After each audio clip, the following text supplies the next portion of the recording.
Kamala Harris iniciou uma volta de autocarro pela zona rural do sudeste da Geórgia. A viagem evidencia um sentimento crescente de otimismo entre os democratas de que Kamala Harris poderá manter o Estado que o presidente Joe Biden venceu por muito pouco em 2020. Ontem, Harris visitou uma secundária em Hinesville, na Geórgia, uma cidade de cerca de 35 mil habitantes, onde quase 1 em cada 2 residentes é negro, para ouvir tocar a banda da escola. Ana Cavalieri, especialista em ciência política, tem um profundo conhecimento do caso norte-americano. Obrigada por estar connosco e bem-vinda.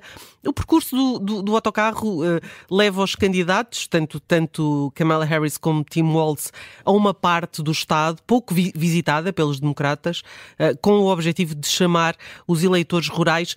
Isto é válido para a Geórgia, também para a Carolina do Norte. O segredo do sucesso estará nestes 2 estados? Muito boa tarde, é um prazer estar cá. Para Kamala Harris, não. Isto é um bocado complicado para os portugueses, talvez, ter a noção do mapa eleitoral, mas neste momento temos 7 swing states, que são, no fundo, estados que podem depender tanto para democrata como para republicano. E há 3, no chamado Rust Belt, que é no norte, é a cintura industrial dos Estados Unidos, que é Michigan, Wisconsin e Pennsylvania. E Kamala Harris consegue ganhar o colégio eleitoral ganhando esses 3. Ela não precisa de ganhar North Carolina, ela não precisa de ganhar Georgia e ela também não precisa de ganhar os outros swing states que são mais a sul, que é Arizona e Nevada. Mas Donald Trump, para ganhar o colégio eleitoral, precisa de ganhar North Carolina, Georgia, Arizona, também Nevada e um dos swing states de cima, ou Michigan, ou Pennsylvania, ou Wisconsin.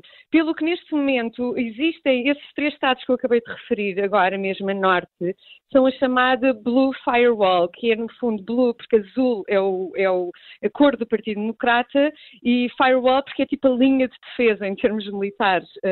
Pelo que neste momento os estados mais importantes para Kamala Harris são os de cima, Wisconsin, Michigan e Pennsylvania, mas como Georgia e North Carolina, que normalmente os republicanos saem-se melhor naquilo que é o passado eleitoral, estão neste momento muito competitivos e é normal que então Kamala Harris queira tentar disputar esses estados caso Donald Trump consiga um dos 3 que são fundamentais para ela. Claro que se Harris ganhar na Carolina do Norte, a sala oval é sua. Meu Deus, sim. Porque neste momento acabou de sair uma sondagem da Fox News. A Fox News é uma cadeia de televisão que é abertamente de direita, mas as equipas de sondagem deles, as empresas que eles normalmente contratam com 2 empresas, são até têm uma grande reputação, são muito certeiras. E são muito certeiras. E neste momento saiu ontem uma nova sondagem da Fox News em estes 7 estados e Kamala Harris leva vantagem em todos, menos North Carolina. E replica muito aquilo que aconteceu com Biden. Biden, em 2020, ganhou todos os estados destes 7 que eu referi, exceto North Carolina. Pelo que, se Kamala Harris consegue Carolina do Norte, então é porque provavelmente conseguiu ganhar também todos os outros, porque Carolina do Norte é aquele que pende mais republicano, tradicionalmente, destes que eu acabei de referir.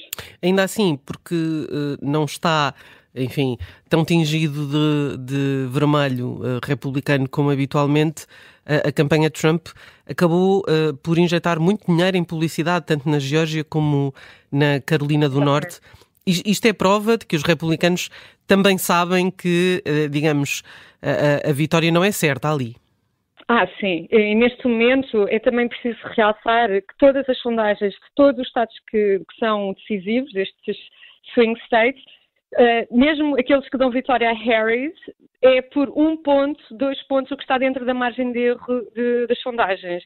Pelo que neste momento, aquilo que é prudente dizer é que está absolutamente empatado e agora as campanhas vão ter de apostar muito dinheiro, muitos milhões de dólares, não só em publicidade, mas não esquecer que em muitos estados o chamado voto antecipado começa já daqui a uma semana, ou a meados de setembro, e nesse momento entram os voluntários e as estratégias de conseguir, é o chamado get out the vote, ou seja, as estratégias de conseguir já esse voto antecipado. Como é que isso funciona? Como é que isso funciona, Ana, para quem não conhece a realidade americana? Isso depende de estado para estado, mas, por exemplo, nós temos estados que já começam em meados de setembro e têm 2 meses de período de voto antecipado. E normalmente as estratégias da campanha, e por exemplo Elon Musk agora quando fez um compromisso de financiar a campanha de Trump em 45 milhões por mês, foi precisamente para estas estratégias de terreno, que no fundo são milhares e milhares e milhares de voluntários a fazer telefonemas e a bater às portas para tentar convencer as pessoas a preencher esses boletins de voto que elas já têm em sua posse, porque já podem enviar pelo correio. E não é só isso. Existe um método muito controverso que é o chamado ballot harvesting, que é a colheita de boletins de voto. E em 22 estados mais Washington DC é possível que não seja a pessoa que é o eleitor que está a preencher o voto, supostamente, que ele nomeie ou escolha outra pessoa para fazer essa entrega. E então os voluntários muitas vezes fazem uma recolha. E o que eu estou a dizer é legal. Apesar de, por exemplo, Trump acha que estas alterações de leis, que foram muito por causa do Covid, faça parte do grande esquema de fraude eleitoral que ele alega. Mas o que eu estou a dizer é absolutamente legal, que é, no fundo, voluntários de ambas as campanhas que vão para as demografias que mais beneficiam e tentam chegar a eleitores que normalmente não estão sempre tão motivados a votar e aproveitam e pensam, olha, já preencheu o voto, quer votar no nosso candidato, precisa de ajuda, apesar de isto obviamente é moralmente e legalmente muito já dúbio, e há esse esquema de campanhas. E em 2020 o que aconteceu é que os democratas estavam muito bem preparados para adaptar a sua equipa de terreno às regras que as leis do Covid para cada estado, porque dependia, possibilitaram, e os republicanos não só não tinham tanto dinheiro, como apostaram no voto no próprio dia e não nesta preparação do voto antecipado. E neste momento as duas campanhas estão a tentar pôr-se o mais fortes possíveis nesta recolha de votos ou nesta capacidade de motivar os seus eleitores. Há pouco falava das sondagens. Há uma da Reuters que mostra que Harris está à frente por 4 pontos percentuais. Foi conhecida hoje. Ela prova que são as mulheres e os hispânicos que estão a demonstrar uma maior propensão para votar em Harris nas eleições de novembro, mas Kamala Harris não pode descurar o voto negro. Exato. Nós sabemos que em termos raciais o voto branco Trump ganha com uma vantagem confortável. O voto afro-americano,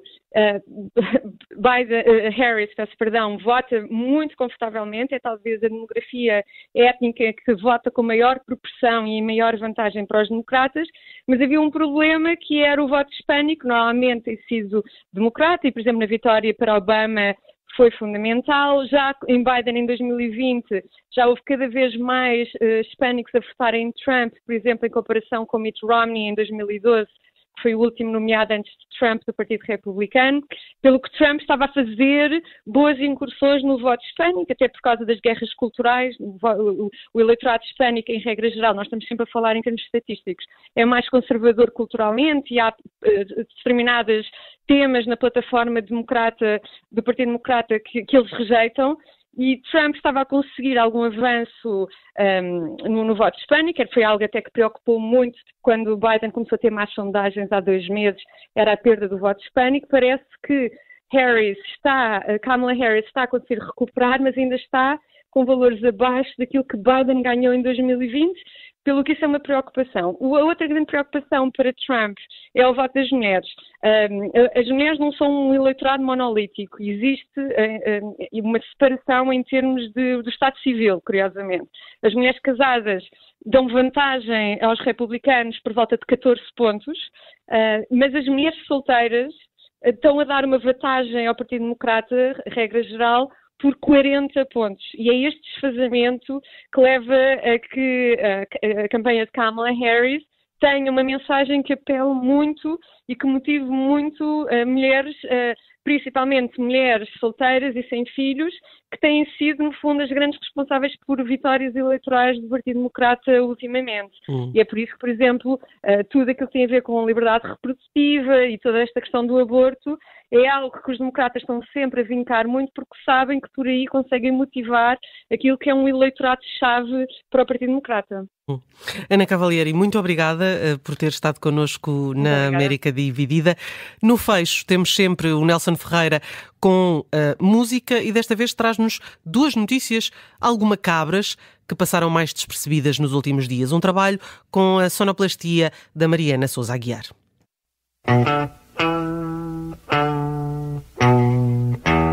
Numa altura em que ambas as candidaturas estão a dar tudo na estrada, nomeadamente nos chamados swing states, e num dia que ficará marcado pela primeira grande entrevista de Kamala Harris e Tim Walz à CNN, duas histórias envolvendo mortos passaram ligeiramente ao lado nesta campanha.